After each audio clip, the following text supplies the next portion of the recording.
Hey everyone, it's Classic DM. This is, oh my goodness, what episode are we at? Episode 13, episode 14. So what this episode is going to be is a battle plan for attacking the throne room. Now, we've been doing a lot of preparation for this. We spent the last 2 episodes getting everyone's spells ready. We got Obscura spells ready. We got Untitled spells ready. We got Felchina spells ready. What's coming down the line? Well, we have this massive throne room. If you haven't seen our map drawing episodes where we drew this incredibly huge space, and it has so much nastiness going on in it, it's going to be quite the battle. So our party has gone as close as this down here. We've gone to the Cloak Room, and we've got the Cloak Room open right now. And what we're going to do is we're going to talk about the battle plan. These are not where the characters are actually standing. It's as if they're talking about it before they come here. So this episode is just going to focus on the tactics of what they're going to do. Now, the thing that's really tricky about this battle is that we've got a lot of really nasty high-level creatures. Now, I did a DM episode recently where we talked about how many of these guys there are, how many hill giants, how many frost giants, how many visiting stone giants, all the layout for those creatures. The actual Lord of Frost Giants himself, King Grugnur, a visiting fire giant princess, all kinds of. There's Ogre Magi in here, they're nasty. There's Hobgoblin raiding party is here. So let's take a look at this space. The group has decided that this is going to be the kill zone. Now, this is kind of a Warhammer 40k kind of a discussion. This is what you have in the room below, okay? And there's more minis coming from these guys too. We're just finished painting them up this week. So this is a choke point. Now, if you remember, let's go over here to the battle map, okay? If you remember the episodes we were in here before, these are massive stone pillars, okay? So, you know, let's just do a little sketch here, a little crappy sketch. You get this huge stone pillar. It goes back like this, right? And it's got all kinds of carvings on it and whatever you expect to have, and it goes up pretty high. And then it's got this comes down like this, and it could be a brace above it. And you're in this massive cavern, and they're pretty close together. This is only like 2 feet. These are only like 2 feet apart. Let's just do on this side. These are only like 2 feet apart, so there's not a lot of room.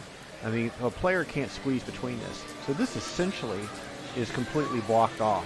No one can move through here except for Druid Shapeshifting into a mouse. So when you think about tactically, what have you got here?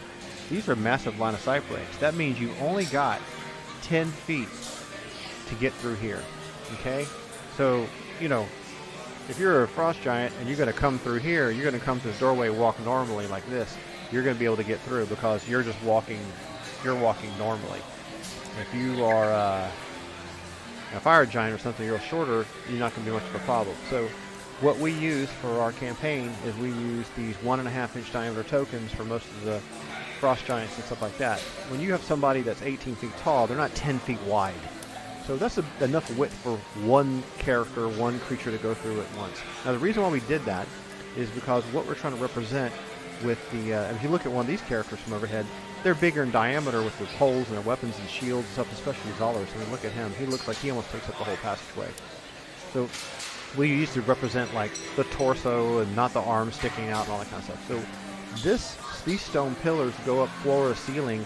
They have a beam that's above them, and this is what we call a celebrated entry in architecture. So celebrated entry, this is the barrier between this room here, and if you look on the right, this is where the map oriented the other way. This is the map turned to the north for you. In fact, yep, there we go. So this room here on the left of the webcam, this is above this picture above. So you can see this right here. See these pillars right here? So this area is above it, but zoomed in close to give you a sense of how big it is. So let's clear this junk off. And one thing we decided to do with some of the spells in the last episode, we set up Entola with a lot of protection and sanctuary, resist cold, silence 15-foot radius, hold persons. Let's get him over here. Let's get him on the screen. Okay. So Entola is going to play a support role in the battle. He's going to be healing. He's got Cure Serious Wounds. Slay Living is his offensive spell. So that'll be good to do when somebody is very, very powerful running in the front door. We need to get rid of them quick. And heal. So we've got 2 heal spells. Everyone else has a series of potions they can use. If you look at some of the characters' inventory, in fact, let's just take a look at Renjar's inventory. He's got 5 potions of extra healing, which are 3d8 plus 3. They're not going to save your life when you got 90 health. Those chugging of potions are a good way to have an attack of opportunity, get yourself really hurt. So what we want to do, the cleric is going to be, excuse me, the cleric's going to be relied upon to stay in the back lines. So the best way to do that is probably to set up this space here as the major choke point. And here's why we want to talk about that. If everyone has to channel through this opening, not only do they have to channel through this opening, the main flow of traffic through the room without hitting furniture is like this, okay? Most creatures running in the room are going to be between these tables and between these huge braziers. So this is a 10-foot diameter brazier, okay? So if this thing's burning full of hot coals and you're a frost giant, you're not going to run around the back of this and go around here and skip around the table. The main flow of traffic, which is one thing I think is very important for you to draw furniture and have furniture in your campaigns, is this is the walkable space where most combat is going to happen, okay? So around this table, maybe around here a little bit, and this being blocked out. So this is where you'll have people queued up to get into the room. Let's not call them people, they don't deserve that title. This is where you're going to have frost giants queued up to try to get in the room. We don't want to have a line of sight from someone in the other room, way back in the back, casting spells. Now if you look over here on the right hand side of the throne room, you've got these large fire beetles in cages illuminating the chamber, the massive throne room in the front with a dragon skin, this adamantite table. So all the really baddies are in the back. These frost giant guys here are going to jump up. These hill giants are going to rush forward. These two dudes have been killed already. You've got kitchen staff over here and ogres. So you're going to basically have a wave of ogres and frost giants. So 1, 2, 3, 4, 5, 6 ogres. Hill giants. And 1, 2, 3, 4, probably 5, 6, 7, 8, 9 frost giants. Maybe the cloud giants. These guys on the far right won't get involved. The bugbears won't get involved. So the first wave is going to be wiping out a lot of the soldiers. So when those soldiers come pouring into this area, I think it's going to be okay for Zalaris and Mercedes to choke this point and take them on one at a time. Now, if they're smart, and we may give them some rolls for this, they may back off and try to get you to come into the room, but we don't need to do that. So it might be a little back and forth here. We almost need to bait them to come into the room and come rushing into the room like this and do something. I don't think it's a good idea for for Eliphanisi or Vrinjar to be here hidden in shadows thinking they're going to backstab someone because they're right next to these big braziers. It actually would rule to be impossible to hide in shadows. So I think the Vrinjar and Eliphanisi need to honestly be in the back lines protecting anything that gets through. I think our illusionist can be on top of the table. I think our druid can be here for area effect casting, so she has a nice line of sight. I'm going to move these guys back out of the way a little bit. And our cleric can be maybe back here. We could have Vrinjar here, and Eliphanisi has high movement rate, so she could be over here as well. So we have great line of sight with the illusionist casting here. She can focus illusions and stuff on this spot. The druid can cast area effect spells that prevent people from coming to the room. And we can have these two kids choking the barrier. The only thing that could really go wrong is if these guys start throwing boulders. So if you have a bunch of boulder toss, you're going to have people step back. And if that starts to happen, these guys might start trying to pour their way in. That's when we're going to need to make sure that the druid is going to do something with a wall of fire or a hallucinatory forest or something like that. So it's going to be a very interesting battle. I don't know how it's going to play out. When we do these types of shows, most of the stuff is just organically done on the fly with dice rolls. I don't try and favor the party. I just try to play the party members as if I was the leader in a way. So this is a really interesting setup. Let's just go back through this again. So we'll come down in here as quietly as we can. We'll get the illusionist Obscura set up on top of this table. We'll get the cleric on the ground so he can mobilely move around. We'll have Eliphanisi set up maybe perhaps over here because if anyone tries throwing a boulder at her, she'll dodge it. We'll have our druid set up here. And the druid is going to get a great line of sight to this aperture here.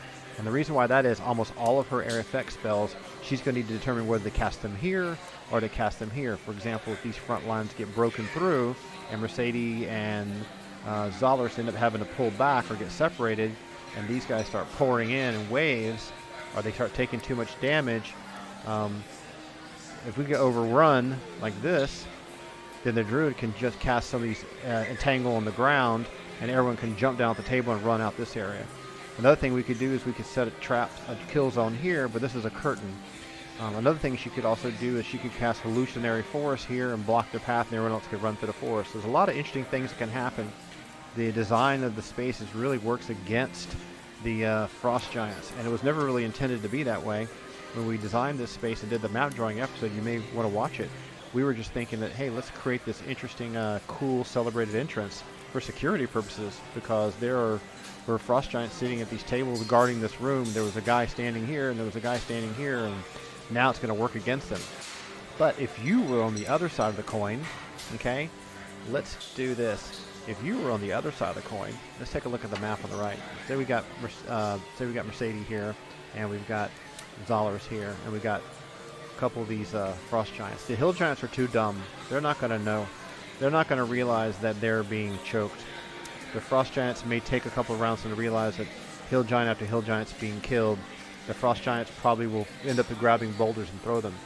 So if you look on the map here on the right, what do you have right here? A huge pile of boulders.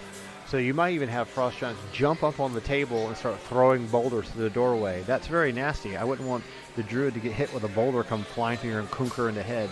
Maybe a good idea to have Elefanisi stand here. In fact, let's pull up the player's handbook real quick for the monk, and let's talk about that real quick, because that may be a rule we want to think about ahead of time before it really happens. Okay, the monks have a ability to dodge. I believe it actually allows them to deflect missiles as well. There's the paladin, here's the thief, here's the thief, the assassin. Let's go to the monk. Here's the monk. Okay, let's take a look at the monk here in a little bit more detail.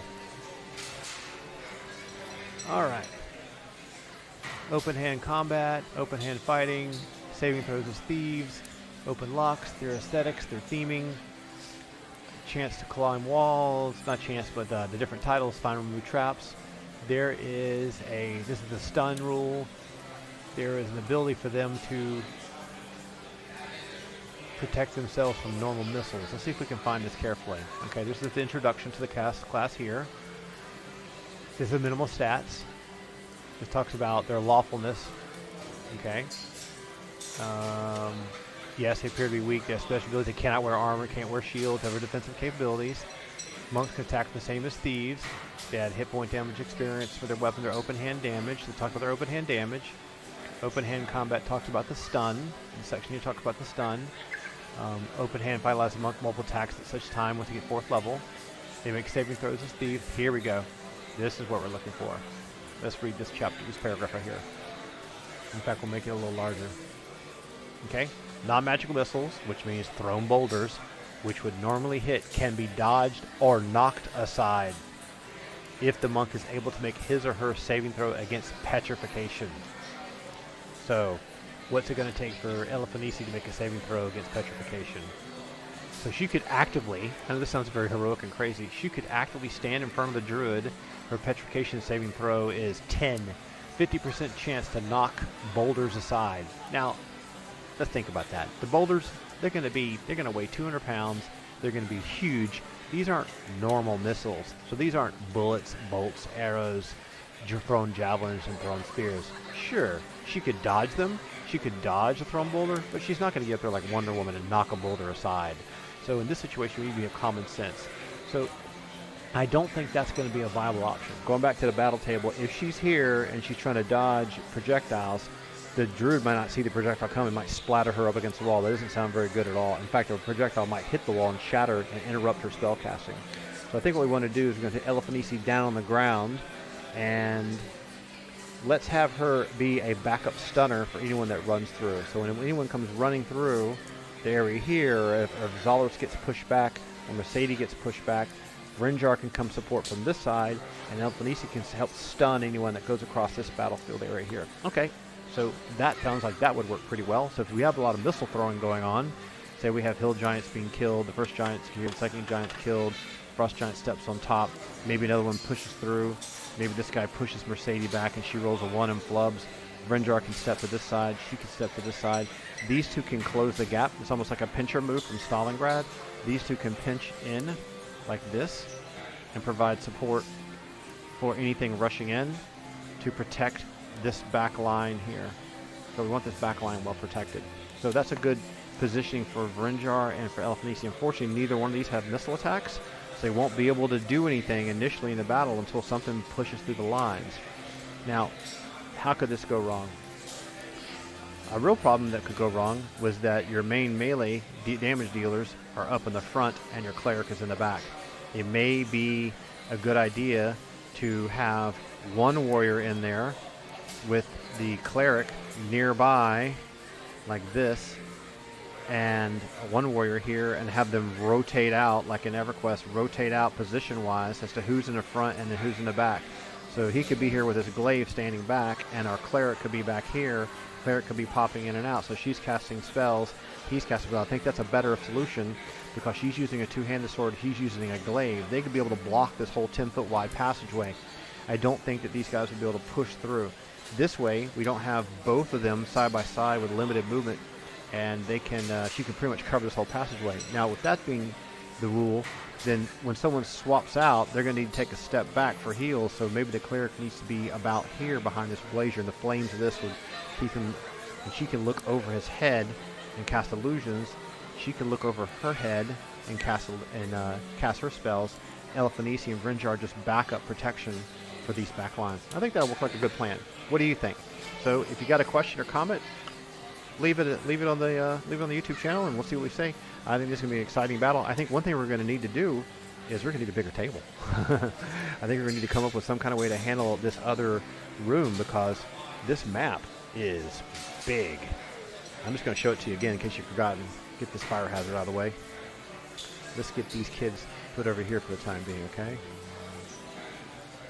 I never knew that fire giants loved songs from the wood that much. Never was a big fan of that band. So, I tell you what, let's do this. Let's go back to the Rowdy Tavern. Okay, so we were talking about this map, how big it is. This is how big it is. This is part of it. This is just part of it. Good lord, this is huge. Making this one big map was probably a mistake.